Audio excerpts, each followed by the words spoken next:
আচ্ছা, আমরা আজকে কথা বলবো হচ্ছে ওই ফ্যাক্টরসগুলোকে নিয়ে যে ফ্যাক্টরগুলো আমাদের ব্লাড প্রেশারকে ইনফ্লুয়েন্স করে, কন্ট্রোল করে অথবা রেগুলেট করে।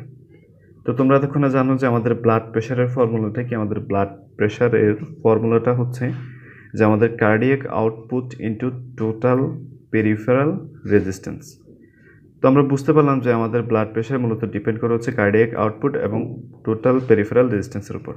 আমরা যদি সেটাকে লিখি যে আমাদের ব্লাড প্রেশার মূলত ডিপেন্ড করা হচ্ছে দুইটা জিনিসের উপর, সেটা হচ্ছে যে আমাদের কার্ডিয়াক আউটপুট আর টোটাল পেরিফেরাল রেজিস্ট্যান্সের উপরে। এখন আমাদের কার্ডিয়াক আউটপুট মূলত নিয়ন্ত্রণ করা হচ্ছে আমাদের সিস্টোলিক ব্লাড প্রেশারকে, যেটা তোমরা তখন জানো, এবং আমাদের টোটাল পেরিফেরাল রেজিস্ট্যান্স মূলত নিয়ন্ত্রণ করে আমাদের ডায়াস্টোলিক ব্লাড প্রেশারকে। এখন আসো যে আমাদের কার্ডিয়াক আউটপুট সে কার উপর ডিপেন্ড করে। কার্ডিয়াক আউটপুট মানে কি? কার্ডিয়াক আউটপুট মানে হচ্ছে আমাদের একটা ভেন্ট্রিকেল 1 মিনিটে কতটুকু ব্লাডকে ইজেক্ট করে। তো একটা ভেন্ট্রিকেল 1 মিনিটে কতটুকু ব্লাডকে ইজেক্ট করে সেটা দুইটা জিনিসের উপর ডিপেন্ড করে। একটা হচ্ছে যে আমাদের ভেন্ট্রিকেল একবার কন্ট্রাক্ট করলে কতটুকু ব্লাডকে বের করে, যেটাকে বলা হচ্ছে যে স্ট্রোক ভলিউম। তাহলে আমাদের কার্ডিয়াক আউটপুট ডিপেন্ড করা হচ্ছে স্ট্রোক ভলিউম এবং আমাদের 1 মিনিটে একটা ভেন্ট্রিকেল কতবার পাম্প করে মানে হচ্ছে আমাদের হার্ট রেটের উপর। তোমরা তখন জানো যে আমাদের কার্ডিয়াক আউটপুটকে এভাবে রিপ্রেজেন্ট করি আমরা, যে কার্ডিয়াক আউটপুট মানে হচ্ছে যে stroke volume into heart rate. তার মানে আমাদের কার্ডিয়াক আউটপুট ডিপেন্ড করে হচ্ছে মূলত স্ট্রোক ভলিউম এবং হার্ট রেট, যেটা আমরা এখানে লিখলাম। তাহলে স্ট্রোক ভলিউম মানে একবার কন্ট্যাক্ট করলে একটা ভেন্ট্রিকেল যতটুকু ব্লাডকে ইজেক্ট করে সেটা কার উপর ডিপেন্ড করে? সেটা ডিপেন্ড করবে হচ্ছে আমাদের ভেন্ট্রিকেলে কতটুকু ব্লাড প্রেজেন্ট আছে তার উপর, যেটাকে আমরা বলি হচ্ছে যে অ্যানডায়াস্টোলিক ভলিউম। তাহলে আমাদের স্ট্রোক ভলিউম মূলত ডিপেন্ড করবে হচ্ছে অ্যানডায়াস্টোলিক ভলিউম, এবং আমাদের এই অ্যানডায়াস্টোলিক ভলিউমকে আমরা বলতে পারি যে অ্যানডায়াস্টোলিক প্রেশার দ্বারাও রিপ্রেজেন্ট করতে পারি, এবং আমরা আরও বলতে পারি যে প্রিলোড। এবং আমাদের স্ট্রোক ভলিউম আরও ডিপেন্ড করে আমাদের ভেন্ট্রিকেল কতটুকু স্ট্রং বা উইকভাবে পাম্প করছে, মানে হচ্ছে আমাদের কন্ট্রাক্টিলিটির উপর। আমরা যদি লিখি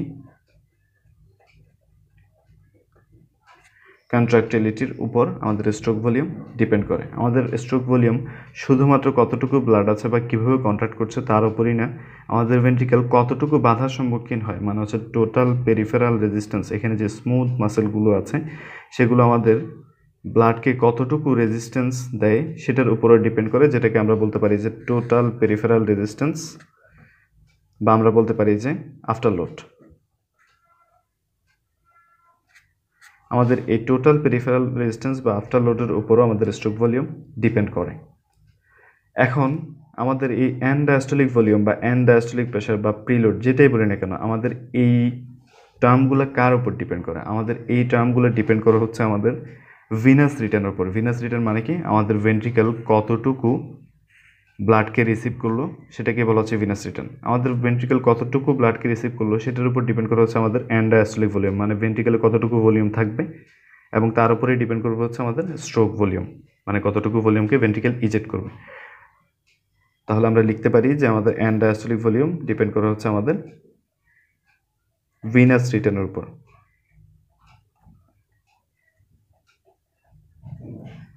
এখন আমাদের এই ভিনাস রিটার্ন কার উপর ডিপেন্ড করে? আমাদের ভিনাস রিটার্ন মূলত ডিপেন্ড করে হচ্ছে আমাদের এই রাইট অ্যাট্রিয়াল প্রেশার কতটুকু, মানে হচ্ছে আমাদের এখানকার যে প্রেশার সেটা কতটুকু। এখানকার প্রেশার যদি কম হয় তাহলে ভিনাস রিটার্ন হতে খুব সহজ হবে, এখানকার প্রেশার যদি বেশি হয় তাহলে ভিনাস রিটার্ন হতে কষ্ট হবে। তাহলে আমরা বলতে পারি যে আমাদের ভিনাস রিটার্ন ডিপেন্ড করে হচ্ছে আমাদের ফিলিং প্রেশার বা রাইট অ্যাট্রিয়াল প্রেশারের উপর, ফিলিং প্রেশারের উপর, এবং আমাদের আরও ডিপেন্ড করে হচ্ছে ফিলিং টাইম, কতটুকু টাইম জুড়ে আমরা ডায়াস্টলি করলাম, কতটুকু টাইম দিলাম আমরা এই ভিনাস রিটার্নটাকে আসার জন্য সেটার উপরও। তাহলে আমরা বলতে পারি যে ফিলিং টাইম, এবং এটাকে বলা হয়েছে যে ডায়াস্টলিক ইন্টারভাল, মানে আমরা ডায়াস্টলের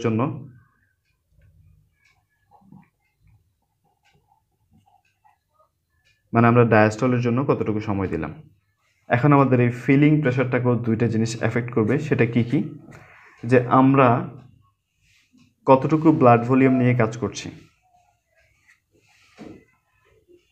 আমাদের ব্লাড ভলিউম যদি বেশি হয় তাহলে আমাদের এই ফিলিং প্রেশারটাকে সে রিকভার করতে পারবে। তাহলে আমাদের ব্লাড ভলিউম বেশি হলে আমাদের ফিলিং টাইমটা কম হবে। এবং আরও ডিপেন্ড করবে হচ্ছে আমাদের ভেনোমোটর টোনের উপর।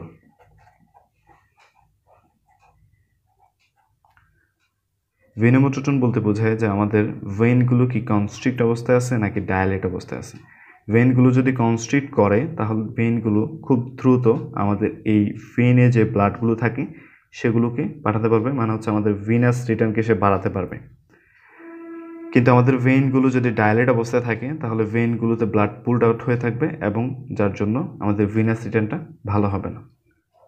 তাহলে আমরা এখানে কী শিখলাম, আমরা যদি সেটাকে একটু দেখি, যে আমরা যদি ডায়াস্টোলিক ইন্টারভাল বাড়াই, মানে হচ্ছে আমরা যদি ফিলিং টাইম বাড়াই, মানে হচ্ছে আমরা যদি ডায়াস্টোল হতে সময় বেশি দিই, তাহলে আমাদের কী হবে? ভিনাস রিটার্ন হবে। সময় বেশি দিলাম, বেশি ব্লাড আসতে পারলো, ভিনাস রিটার্ন বেশি হলো। ভিনাস রিটার্ন যদি বেশি হয় তাহলে আমাদের অ্যান্ডায়াস্টোলিক ভলিউম, মানে এই ভলিউমটা বেশি হবে, অ্যান্ডায়াস্টোলিক প্রেশার বেশি হবে, প্রিলোড বেশি হবে।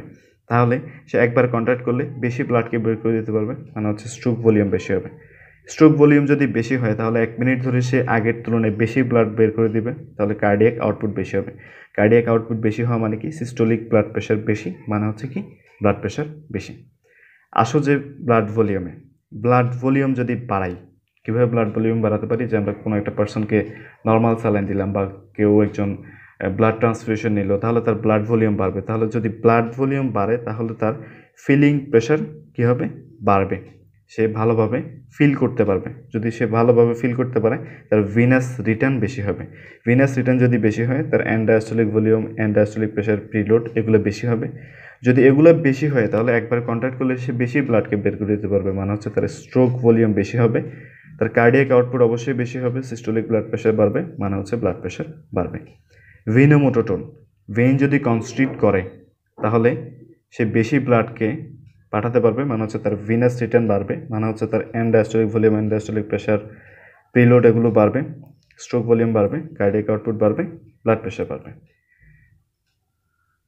এখন আসো যে আমাদের কন্ট্রাক্টিলিটিতে, আমাদের কন্ট্রাক্টিলিটিতে যদি বাড়ে, যে আমাদের ভেন্ট্রিকল যদি ভালোভাবে কন্ট্রাক্ট করতে পারে, বা আমরা যদি এমন কোনো ড্রাগ দিই যেটাকে বলা হচ্ছে যে পজিটিভ আইনোট্রপিক ড্রাগ, যদি পজিটিভ আইনোট্রপিক ড্রাগ দিই তাহলে তার ভেন্ট্রিকেলের কন্ট্রাক্ট করার ক্ষমতা বাড়বে। ভেন্ট্রিকেলের কন্ট্রাক্ট করার ক্ষমতা বাড়লে ভেন্ট্রিকেল আগের তুলনায় বেশি স্ট্রোক ভলিউম বাড়াবে, এবং বেশি স্ট্রোক ভলিউম যখন সে প্রডিউস করবে তখন তার কার্ডিয়াক আউটপুট বেড়ে যাবে, সিস্টোলিক ব্লাড প্রেশার বাড়বে, তার ব্লাড প্রেশার বাড়বে।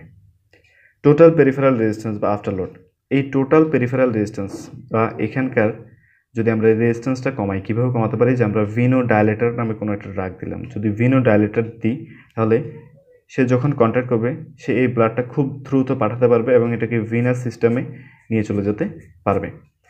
এখন যদি ভিনাস সিস্টেমে দ্রুত নিয়ে যেতে পারে তাহলে তার স্ট্রোক ভলিউম বাড়বে, তার কার্ডিয়াক আউটপুট বাড়বে, তার ব্লাড প্রেশার বাড়বে। আসো হার্ট রেটে, যদি হার্ট রেটকে বাড়ানো হয় তাহলে একটা লিমিটের ভেতরে আমাদের কার্ডিয়াক আউটপুট বাড়বে এবং ব্লাড প্রেশার বাড়বে। কিন্তু হার্ট রেটকে যদি অত্যাধিক মাত্রায় আমরা বাড়াই, মানে হচ্ছে হার্ট রেট ধরলাম যে 300 বিটস পার মিনিট, তাহলে আমাদের এই হার্ট রেট বাড়ার কারণে আমাদের কার্ডিয়াক আউটপুট কমবে এবং ব্লাড প্রেশার কমবে।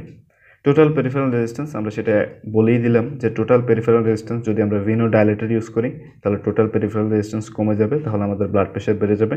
যদি আমরা ভিনো কনস্ট্রিক্টর ব্যবহার করি, এখানে ভিনো কনস্ট্রিক্টর অনেক বাধা দিলাম, তাহলে আমাদের এই ব্লাডটা এখান থেকে এসে ভিনাস সাইডে খুব দ্রুত চলে যেতে পারবে না, তাহলে আমাদের ব্লাড এইখানে জমা হয়ে থাকবে, মানে হচ্ছে আমাদের ব্লাড প্রেশার বাড়বে। এখন আসো যে আমরা দেখি যে আমাদের কোন কোন ফিজিওলজিক্যাল কন্ডিশনে আমাদের টোটাল পেরিফেরাল রেজিস্ট্যান্স বাড়ে, বা কোন কোন ফিজিওলজিক্যাল কন্ডিশনে আমাদের কার্ডিয়াক আউটপুট বাড়ে, মানে হচ্ছে স্ট্রোক ভলিউম বা হার্ট রেট বাড়ে, সেগুলোকে আমরা যদি একটু দেখি। একটা উদাহরণ এমন যে আমরা যখন এক্সারসাইজ করি তখন আমাদের কী হয়? যে আমাদের ভিনাস রিটার্নটা বাড়ে। ভিনাস রিটার্ন কেন বাড়ে? যে দেখো আমরা যখন এক্সারসাইজ করি তখন আমাদের ভিনাস ব্লাডগুলো খুব দ্রুত আমাদের এই হার্টে ফিরে আসে, সেজন্য আমাদের ভিনাস রিটার্ন বাড়ে। ভিনাস রিটার্ন যখন বাড়ে তখন আমাদের অ্যান্ডায়াস্টোলিক ভলিউম বাড়ে, অ্যান্ডায়াস্টোলিক প্রেশার বাড়ে, প্রিলোড বাড়ে, তখন আমাদের স্ট্রোক ভলিউম বাড়ে, কার্ডিয়াক আউটপুট বাড়ে, ব্লাড প্রেশার বাড়ে। তারপর আমরা যখন ওল্ড এজে যাই তখন আমাদের কী হয়? যে আমাদের এখানকার যেই ক্যাপিলারিসগুলো থাকে, সেই ক্যাপিলারিসগুলো আমাদের যে ইলাস্টিসিটি থাকে সেই ইলাস্টিসিটিটা কমে যায়, মানে হচ্ছে তারা ইলাস্টিসিটিটা কম দেখায় এবং তারা শক্ত হয়ে যায় বা স্টিফ হয়ে যায়, মোটা হয়ে যায়। তখন আমাদের এই ব্লাডটা খুব দ্রুত এখান থেকে পাস করতে পারে না। সেজন্য আমাদের যত বয়স হতে থাকে তত আমাদের ব্লাড প্রেশার ইনক্রিজ হয়। হতে পারে প্রেগনেন্সিতে আমাদের ব্লাড ভলিউম বেড়ে যায়, সেজন্য আমাদের ব্লাড প্রেশার অবশ্যই বাড়ে।